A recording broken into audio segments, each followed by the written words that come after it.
Hello and welcome to Inside xtUML, a learning series. In this seminar, I'm going to introduce translation, the T part of xtUML, and show how a model compiler is used to translate an application model. Before I begin, I would like to thank xtUML.org and the community there for putting together this series. If you have not yet visited xtUML.org, I invite you to join us and meet other people who are interested in the unified modeling language and specifically the execution and translation extensions that xtUML provides to system modelers. This presentation is part of a series of seminars by community members in an effort to broaden the knowledge of xtUML. So thank you for joining me, and I encourage you to visit the xtUML channel on YouTube to view recordings of the other presentations in this series. My presentation today is on translation and model compilers. To explore this topic, I will answer these questions.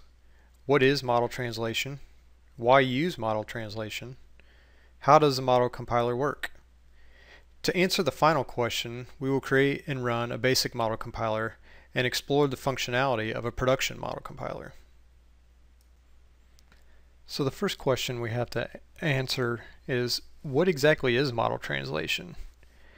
And basically, in its simplest form, model translation is the taking of an application model that you've created in your modeling program, applying marking data, which we'll discuss later, and then rules and templates that define a implementation language and the rules that you want to use to generate into that implementation language.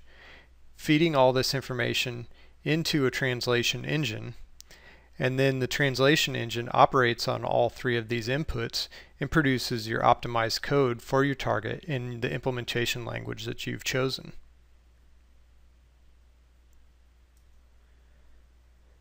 Now that we know what model translation is, as an application developer, the next question I have to answer is, why would I want to use it?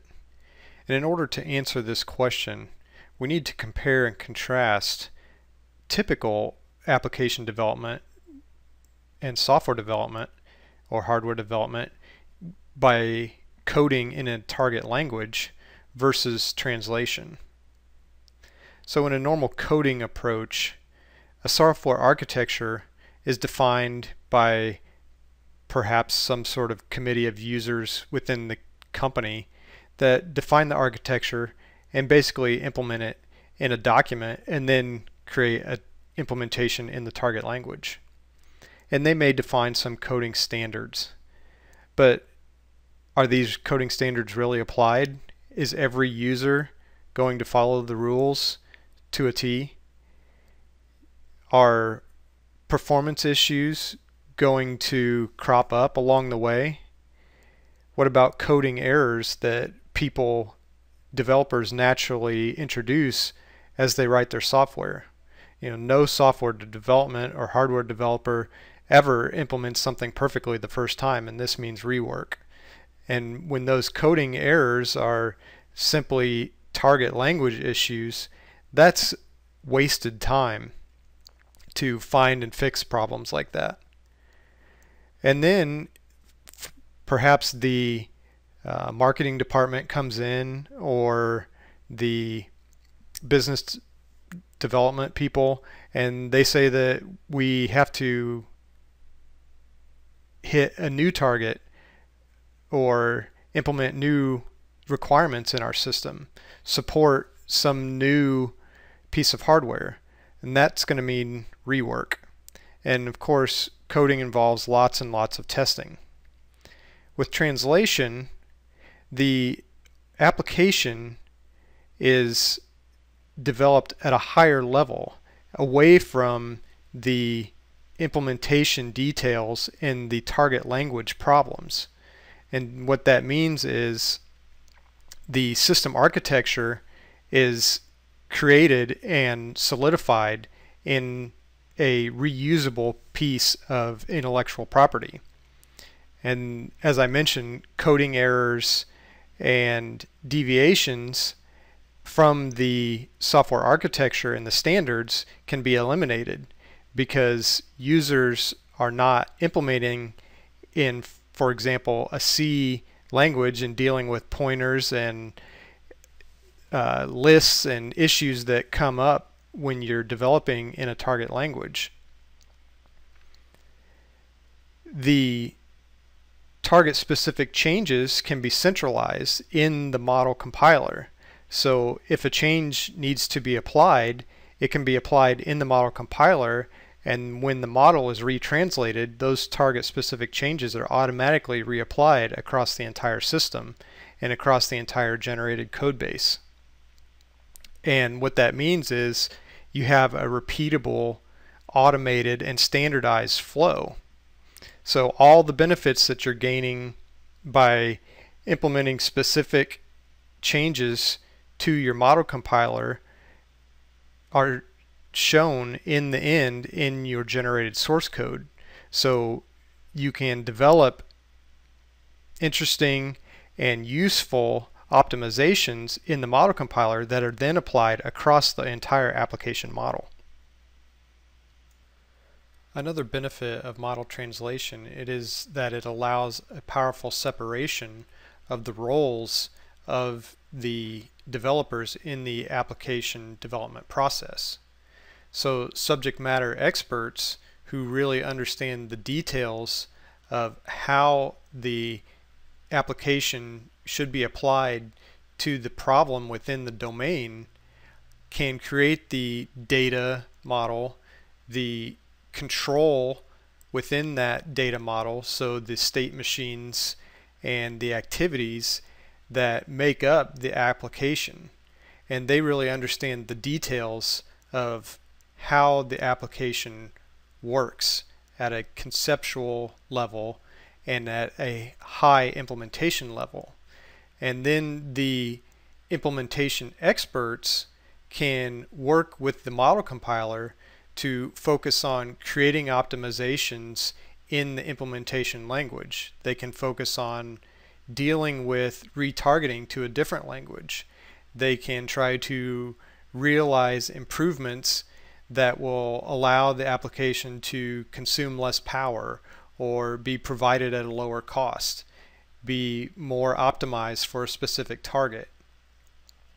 So these two roles are split apart, and the application developers do not have to worry or even know about the implementation details, and the implementation experts don't have to really know how the application works. They just have to know how to optimize for specific targets. Let's explore in a little more detail some items that I've mentioned previously. I mentioned the internal corporate coding standards, but standards compliance for external standards and frameworks is also very important. For instance, AUTOSAR, which is very big in the automotive industry, MISRA-C, and IP-Exact. Now the details of these frameworks and standards can be applied to the target language without the application modelers really even knowing or caring about them, because those details are implemented in the model compiler and they show up after the application model is translated to the target language. So the application modeler can create the application and worry about the details of the application without having to worry about complying with standards or knowing the intricacies of various frameworks. And as I mentioned previously, retargeting to a new implementation language is done simply by switching a model compiler. So the application model stays exactly the same. You simply drop in a new model compiler and retranslate the model, and out comes all new implementation in the new target language. And this is especially useful for a hardware-software co-simulation using, for example, System C and a regular C model compiler. So a user could direct various parts of the application, various blocks or components in the application to generate to systemc, for example, and other components to generate to C, and analyze the performance of that, the power and the memory usage, and then perhaps they want to switch it up and try other pieces and other blocks in the target language and switch from systemc to C and then reanalyze. And all of this is done simply by switching out the model compiler. Now let's begin to look at how a model compiler actually works.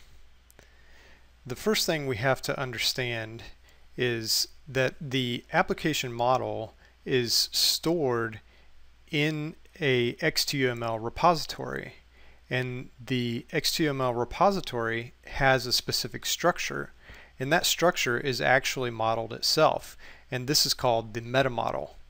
So elements in your application model, like this oven for instance in the microwave oven example project, this oven is a class, internal light is a class, beeper is a class. These classes have attributes. So in the meta model, a class has a relationship to an attribute, and then each of those attributes has a relationship to a data type, and those are seen here. So a beeper ID is a unique ID, or the remaining cooking time is an integer. And then these application classes have state machines, and within those state machines there are states, there are transitions between states, and there are events that trigger the transitions, and those are stored in the repository according to the meta model as states that have relationships to each other via transitions, and then there are events that fire those transitions. So the meta model is the structure of the data that underlies the model that's being graphically developed in the tool. If you remember back to when we started, there are three inputs to the translation engine: the application model, the marking data, and the rules and templates. So let's discuss rules and templates from a conceptual level. If our implementation language is C, our template might look something like this, where a class is implemented as a struct, and then the class name is followed by _s, which we've chosen as our naming convention for structures. Then we list the attributes, and for each attribute we of course need the attribute type followed by the attribute name. And we've chosen to output the attribute description as a comment in our generated code. And we will use this form for all of the attributes in the class. We also need to implement our relationships between classes. Here we've chosen to store pointers to the related instances. So our template uses the related class name and the relationship number to name the attribute in our generated code, and the type of the pointer follows the class name _s convention we specified earlier. And next you'll see we have decided to store an attribute that keeps track of the current state in the state machine. This is a very simple view of what a template might look like. And then we have a rule which says that we need to create a header file containing the populated template for each class in the application model. So these rules and templates then work together to define the output from the translation process. Now let's look at a very basic example of a model compiler that implements some of what we just looked at as far as the template and rule for an xtUML application. So the first thing that we're going to do is to select many obj set from instances of OBJ. Now this creates a set using the meta model instances of a class. which in the xtUML meta model is OOBJ. So we can see that in this model here. This is the xtUML meta model. A model class has key letters OOBJ. And you see, like we saw earlier, there is a relationship between a class and an attribute. An attribute has key letters OATTR, and it's related across relationship 102 from a class to an attribute. And then, as I mentioned previously, an attribute is related to a data type, in this case across R114.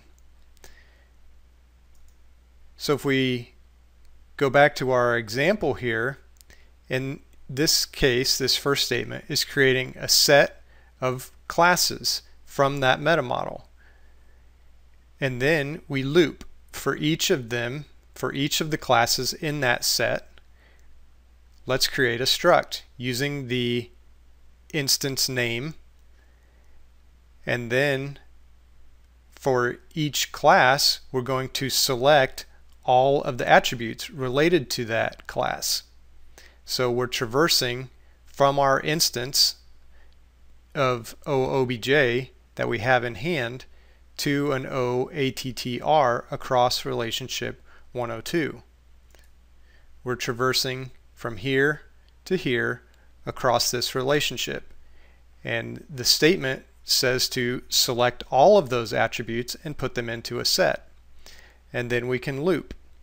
So for each attribute in that attribute set, we traverse to the data type and get the data type name. So now we have an attribute in hand. We traverse across R114 to the data type and then access the data type name. And that's what you see here. We traverse from our instance of our attribute to the data type and get the name. And this convention here, the dollar brace, puts the actual value of this attribute from the meta model into the output.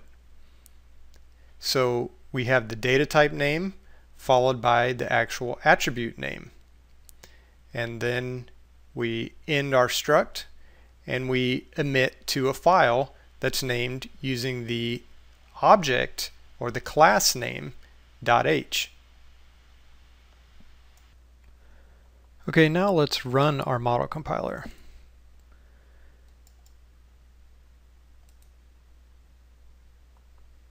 You see the translation engine runs, and the header files for each of our classes was emitted, just like we instructed our model compiler to do right here. So for each of the classes that showed up in our application model, a header file is created. Let's take a look at the beeper header file. You'll see the data types and the attributes. So in this case, a beeper ID is a unique ID. If we look back, beeper ID, unique ID. Now let's say that we decide we want to retarget our implementation from C to C++. So as I mentioned earlier, we simply rewrite our model compiler to support the desired target language. In this case, I'm changing the struct to a class, and then I will add a constructor.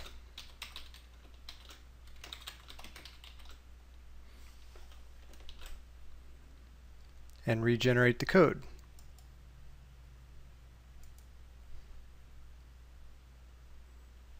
Our code is regenerated, and now we have C++ style class.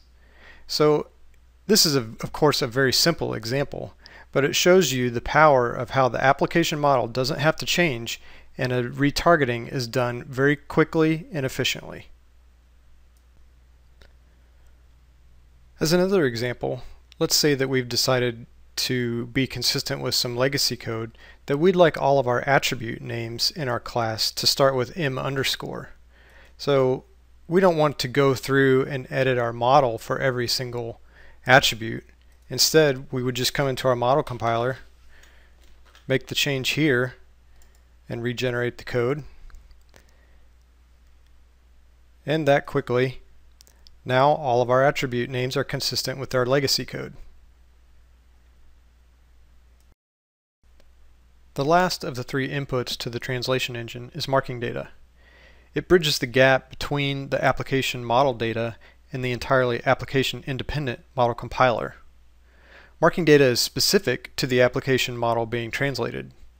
It allows the model compiler to create target code with the necessary variations that are unique to the application. For example, what bootstrap operations to perform, the default memory allocation, what debugging output to generate, threading and tasking configuration, and data type precision settings. For the model compiler I'm using, the marking data is stored in 4 .mark files in the project's gen folder. Here we are back in our modeling tool, and inside my xtUML project here are the 4 marking files, and in the domain marking file this is an example of what the marking functions look like. In this case, the action statement tracing is indicated to be turned on for all components or domains in the system. Marking data comes in several forms. Some marking data simply serves as a flag to the model compiler. For example, the first mark here tells the model compiler to generate the target application with tracing statements. The second and third examples contain application-specific information, such as what initialization function should be run when the system is brought up, and what modeled component the initialization function lives in. The third marking data tells the model compiler how to implement a modeled user data type in the target language. Now let's look again at our microwave oven example model and explore that a little further with a production model compiler. So, for example, we've been editing our model in our xtUML editor, and we've decided that we're ready to translate the model into our target code. So I'll switch to the C++ perspective and build the project.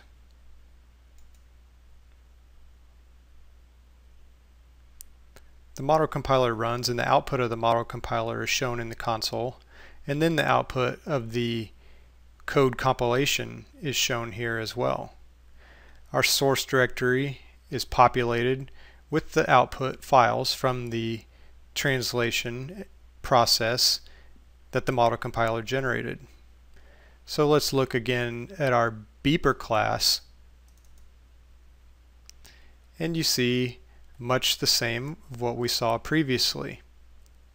In this case, the component and the key letters are used instead of the class name. The data types are shown with the class attributes, and the relationship to the microwave oven is stored as a pointer to that class.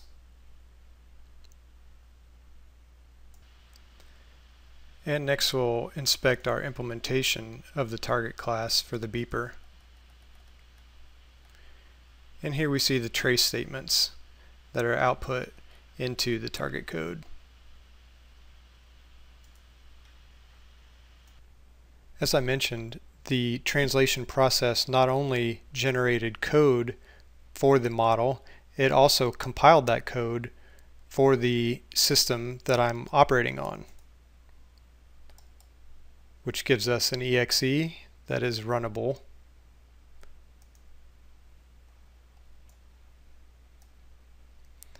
And you see here the modeled application running on my target system, and the translation process was indicated to have the tracing turned on, and so we see that tracing happening here.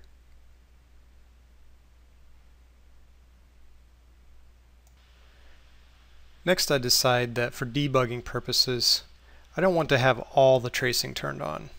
So I come into my marking file and turn that tracing off, and then rebuild my project.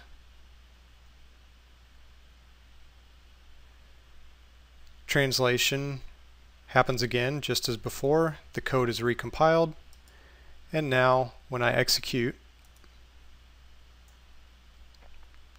I only get state transition tracing and not the action language tracing.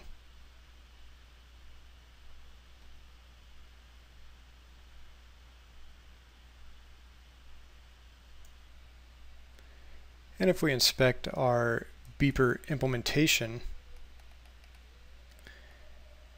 we can see that there are no trace statements that are output into the target code for the action language, in this case for these activities.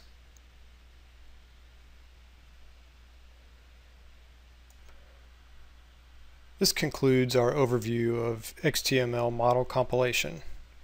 I hope you have found the information instructive and that you see the exciting benefits that model compilation of platform-independent models offers. I invite you to look for our next installment in this Inside xtUML learning series, and I look forward to participating with you in the xtUML.org community.